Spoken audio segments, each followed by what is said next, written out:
Students, आज का हमारा चैप्टर है मैट्रिसेस एंड डिटर्मिनेंट्स। इसमें हम सबसे पहले पढ़ेंगे मैट्रिक्स के बारे में। मैट्रिक्स क्या होता है? सिंपल वे में अगर हम बात करें तो मैट्रिक्स है collection of entries. For example, मान लो आपके पास 1 to 9 नंबर्स हैं, 1 2 3 4 5 6 7 8 9। अब यहाँ पे मैंने क्या किया है, इन नंबर्स को रेंडमली लिख दिया है कहीं पे भी, ठीक है। अगर हम इन्हीं नंबर्स को रो और कॉलम्स की फॉर्म में ब्रैकेट में लिखते हैं तो ये कहलाता है मैट्रिक्स। यानी कि इन नंबर्स को हमने अरेंज करके लिख दिया है, किस फॉर्म में? रो और कॉलम। अब रो और कॉलम क्या होता है? ये जो हॉरिजॉन्टल लाइंस हैं 1 2 3 4 5 6 7 8 9, ये जो हॉरिजॉन्टल रोज हैं हमारे पास, हॉरिजॉन्टल लाइंस, इनको हम कहते हैं रो, ओके।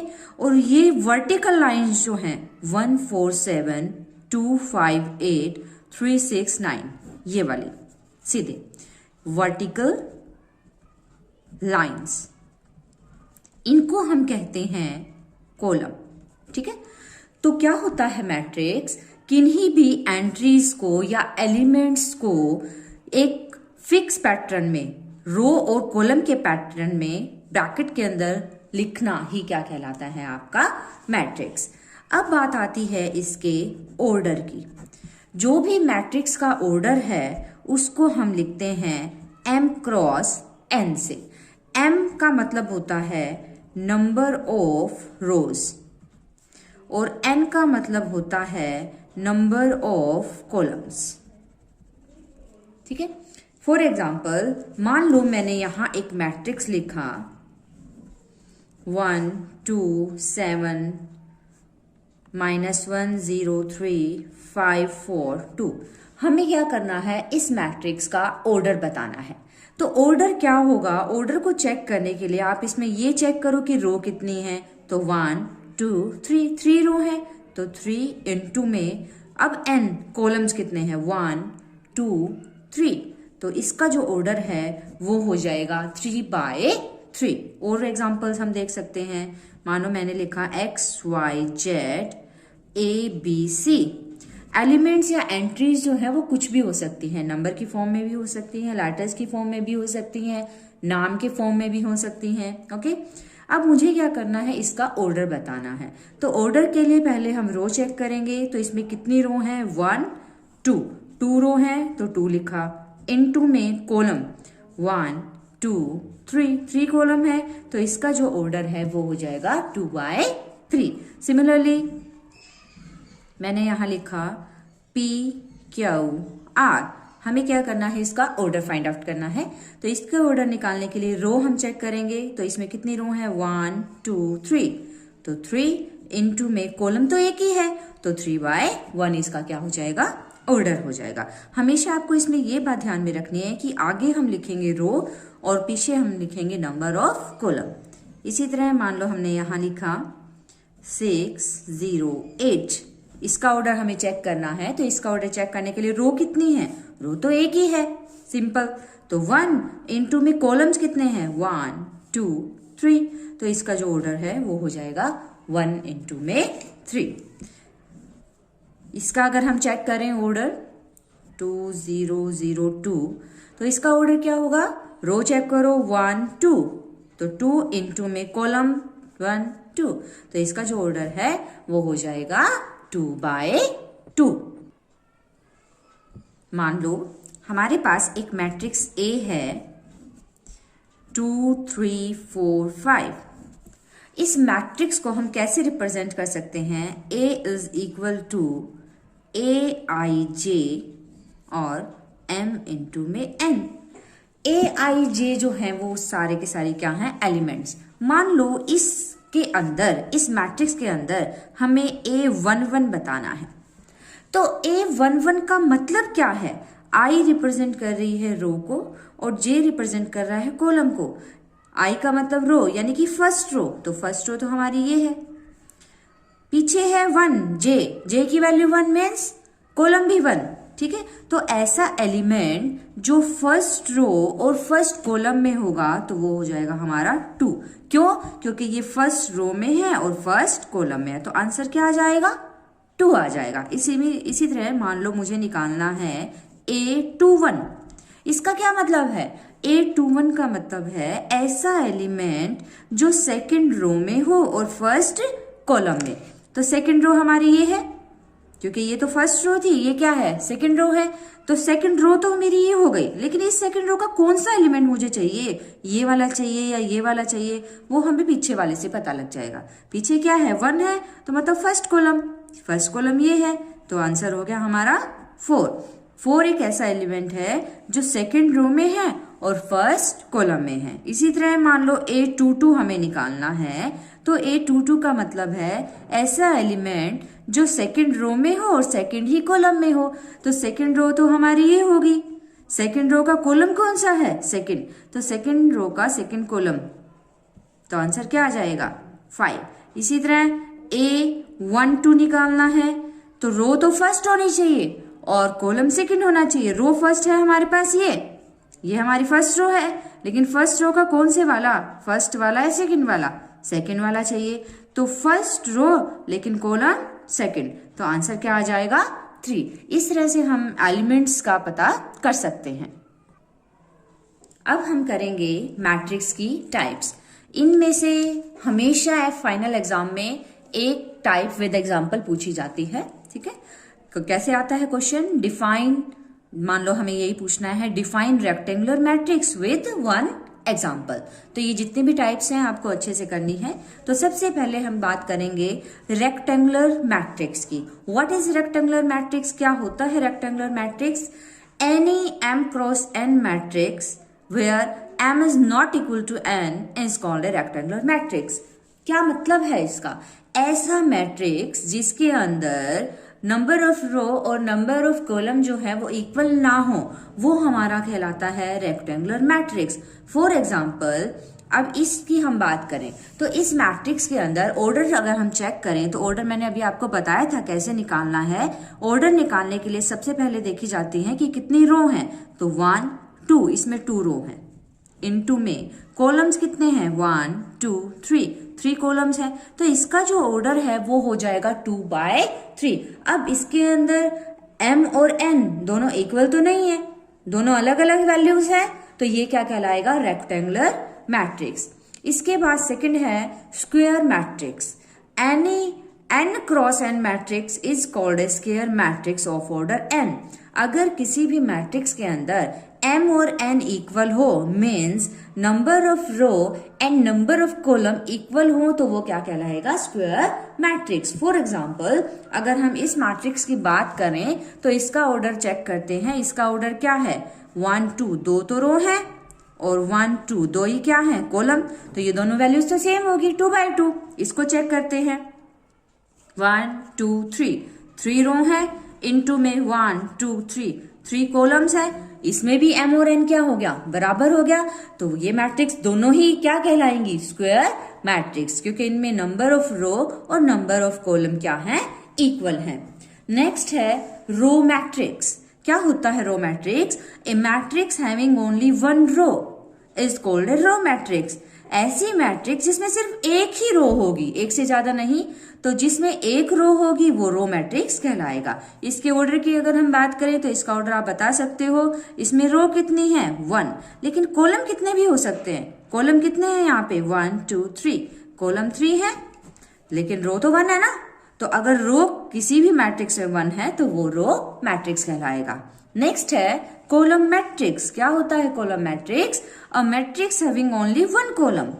वो मैट्रिक्स जिसमें सिर्फ एक ही कॉलम होगा वो कहलाएगा कॉलम मैट्रिक्स। फॉर एग्जांपल, जैसे ये मैट्रिक्स है MNO, अब इसके अंदर एक ही कॉलम है तो ये कॉलम मैट्रिक्स कहलाएगा। इसके ऑर्डर की अगर हम बात करें तो ऑर्डर में पहले रो देखेंगे, 1 2 3, तो 3 इंटू में 1, कॉलम 1, तो ये कॉलम मैट्रिक्स कहलाएगा। इसका भी ऑर्डर क्या हो जाएगा? 3 रो है, लेकिन कॉलम कितना है? 1 है, ठीक है। तो ये क्या कहलाएगा? ये भी कॉलम मैट्रिक्स कहलाएगा। नेक्स्ट है डायगोनल मैट्रिक्स। क्या होता है diagonal matrix? A square matrix is said to be diagonal matrix if aij is equal to 0 when I not equal to j। क्या मतलब है? सिंपल सी लैंग्वेज में इसका मतलब है डायगोनल मैट्रिक्स वो मैट्रिक्स होता है जिसके अंदर all the element except the diagonal elements are 0। Diagonal आपने पढ़ा भी होगा, ये जो तिरछा होता है ये डायगोनल होता है। तो वो मैट्रिक्स, वो स्क्वायर मैट्रिक्स जिसके अंदर डायगोनल के एलिमेंट्स को छोड़ के बाकी सब 0 हो। जैसे ये क्या बन गया, एक डायगोनल है 1 3 -1, तो इनको छोड़ के बाकी के सारे एलिमेंट्स यहाँ क्या है 0 0 0 0 0 0।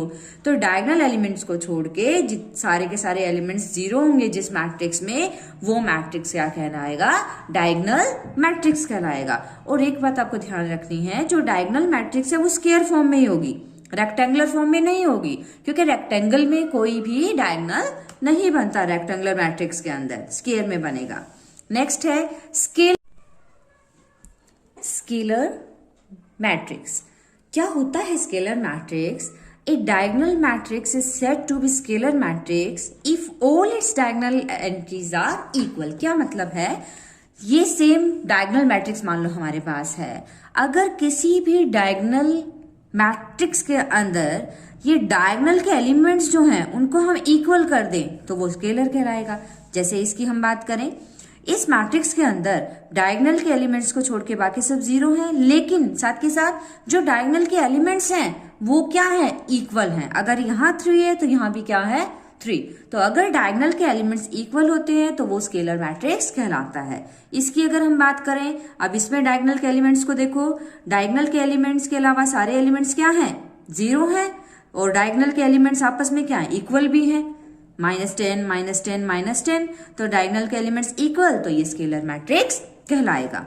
नेक्स्ट है आइडेंटिटी मैट्रिक्स, जिसका दूसरा नाम है यूनिट मैट्रिक्स। यूनिट मैट्रिक्स से ज्यादा जाना जाता है। क्या होता है यूनिट मैट्रिक्स? अगर किसी भी डायगोनल मैट्रिक्स के अंदर डायगोनल के सारे एलिमेंट्स 1 हो तो वो कहलाता है यूनिट मैट्रिक्स। फॉर एग्जाम्पल, इसकी अगर हम बात करें तो इसके अंदर ये जो डायगोनल के एलिमेंट्स हैं ये सारे क्या हैं? 1 1।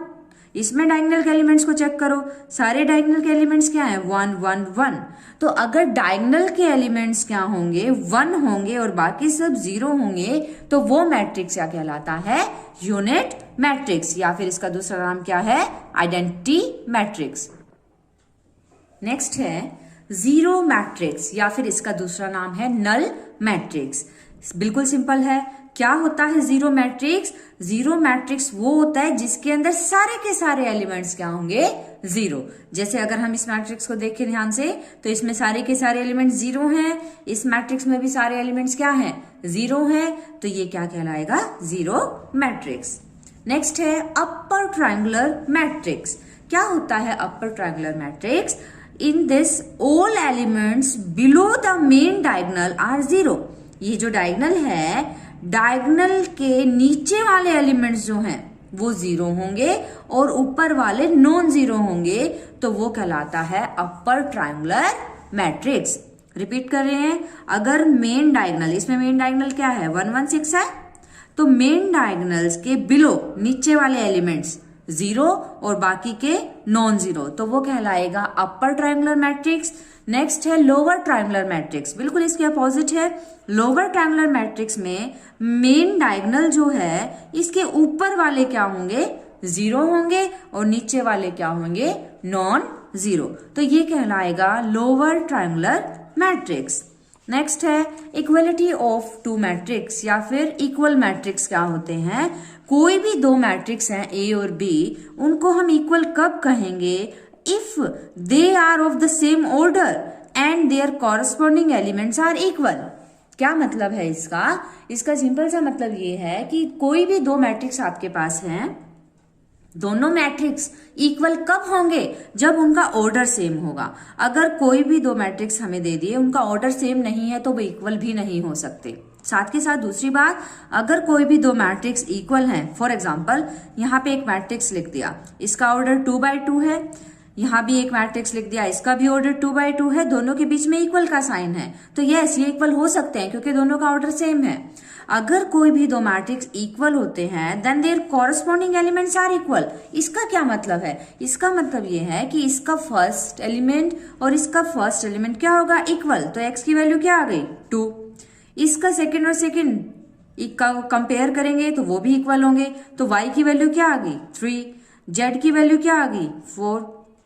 और ये दोनों तो क्या है? इक्वल है, तो ये क्या कहलाएगा? Equal matrix. नेक्स्ट है ट्रांसपोज ऑफ ए मैट्रिक्स। क्या होता है transpose? A matrix obtained by interchanging its row and columns.